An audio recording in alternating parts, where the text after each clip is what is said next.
क्या तुम्हें भी इस टाइम पर समझ में नहीं आ रहा कि कब कौन सा सब्जेक्ट पढ़ना चाहिए, कब रिवीजन करना चाहिए और कब मॉक टेस्ट देना चाहिए? और इस कारण से तुम रैंडमली कभी भी कुछ भी पढ़ने लग जाते हो और पूरे दिन का आउटपुट जीरो निकल कर आ जाता है। तो डरो मत, ऐसा मेरे साथ भी होता था, लेकिन मैंने उसे कैसे ओवरकम किया यही आज की वीडियो में बताने वाला हूं। तो hey everyone, once again welcome back to my channel. This is Harshit Kumar, a third year MBBS student at All India Institute of Medical Sciences Raebareli. तो एक प्रॉपर टाइम मैनेजमेंट के लिए तुम्हारे पास एक टाइम टेबल होना ही चाहिए। और अब लास्ट के 50 दिन बचे हुए हैं, तो अब तुम्हें एक अच्छा टाइम टेबल बनाना पड़ेगा जिससे तुम नीट 2025 क्रैक कर सको। चाहे तुम्हारा सिलेबस कंप्लीट हो चुका हो या चाहे तुम्हारा सिलेबस कंप्लीट ना हुआ हो, तुम दोनों को ही एक अच्छे टाइम टेबल की जरूरत है जिससे तुम अपना सिलेबस टाइम पर कंप्लीट करके और मॉक टेस्ट रिवीजन सब कुछ प्लान कर पाओगे।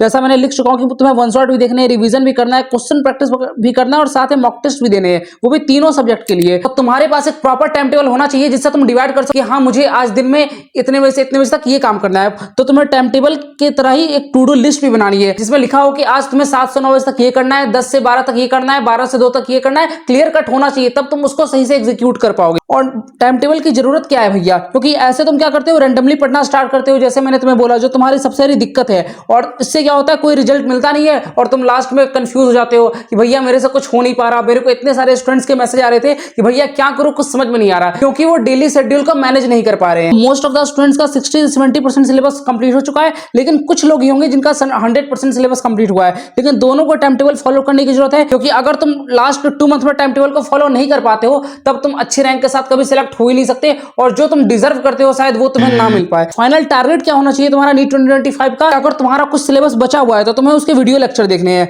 और अगर तुमने पूरा सिलेबस कंप्लीट कर लिया है तो तुम्हारे कुछ वीक टॉपिक्स तो होंगे ना, तो उस वीक टॉपिक के भी वीडियोस देखने हैं। मतलब वीडियोस तो देखने होंगे ही तुम्हें। तो जैसा कि इस टाइम पर मॉक टेस्ट देना काफी ज्यादा इंपॉर्टेंट हो जाता है, तो इसलिए टेक्स्ट बुक पास प्रो आप लोग के लिए लेकर आया है टेस्ट सीरीज, जिसमें आपको क्या मिलेगा, 90+ चैप्टर के टेस्ट मिलेंगे, साथ ही 141+ मॉक टेस्ट मिलने वाली है, 10 से प्लस फुल मॉक टेस्ट मिलेगा और 9 से प्लस प्रीवियस ईयर पेपर मिलेगा। मतलब तुम सोच रहे हो कितनी सारी चीजें तुम्हें यहाँ पर मिलने वाली है। उसके साथ ही तुम्हें सब्जेक्ट स्टडी नोट्स मिलेगा जिसके अंदर सारे इंपॉर्टेंट टॉपिक्स और फॉर्मूला इंक्लूडेड होगा। इस सब्जेक्ट स्टडी नोट्स का तुम यूज इस तरह से कर सकते हो कि मान के चलो कि कल तुम्हारा एग्जाम है और तुमने 2-3 चैप्टर की रिवीजन अभी तक नहीं कर रखी है, तो तुम क्या करोगे, तुम इस स्टडी नोट्स को खोलोगे और पढ़ना स्टार्ट कर दोगे, क्योंकि इसके अंदर सारे इंपॉर्टेंट टॉपिक्स भी है, सारे फॉर्मूले भी है। तो फॉर एग्जांपल तुमने अभी तक इलेक्ट्रोस्टैट्स नहीं पढ़ा है, करंट इलेक्ट्रिसिटी नहीं पढ़ा, लेकिन तुम अगर एक बार फॉर्मूले देख लोगे तो एटलीस्ट इतना तो होगा कि तुम 70-80% क्वेश्चन तो सही करके आ ही जाओगे ना। तो ये काफी ज्यादा यूजफुल होने वाला है और इसका प्रॉपर एनालिसिस मिलेगा कि कौन सा क्वेश्चन गलत है, कौन सा क्वेश्चन सही है, उसका रीजन क्या है, सब कुछ मिलेगा, और जिससे तुम अपने वीक एरिया को इंप्रूव कर पाओगे। और तुम सारे टेस्ट को मल्टीपल टाइम्स अटेम्प्ट कर सकते हो और अपने स्कोर को इंप्रूव कर सकते हो, जिससे तुम्हें भी एक कॉन्फिडेंस आएगा कि हाँ, मेरा स्कोर इंप्रूव हो रहा है।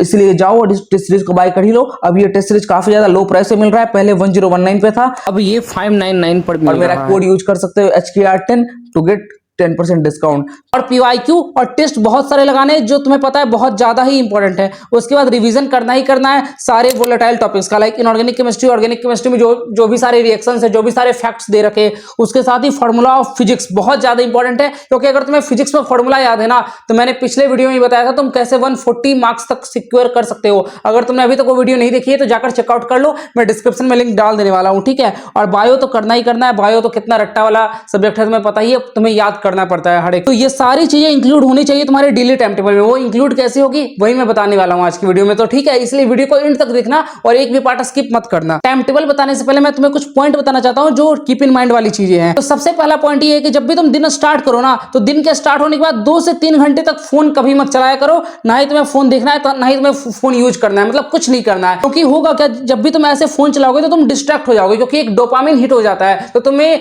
दिन में जब भी कोई काम करना होगा तुम्हें फोन की जरूरत पड़ेगी। और तुम लोग बोलोगे भैया अगर मैं फोन ना चलाओ तो फिर कैसे हो पाएगा? तो तुम्हें क्या करना है, तुम्हें उस टाइम पर एनसीईआरटी रीड करनी है या फिजिक्स से क्वेश्चन करने हैं। वो कैसे करने मैं तुम्हें बताता हूं, लेकिन फोन प्लीज मत चलाना स्टार्टिंग के टाइम पे, वरना पूरा तुम्हारा दिन वेस्ट हो जाएगा उससे, ठीक है।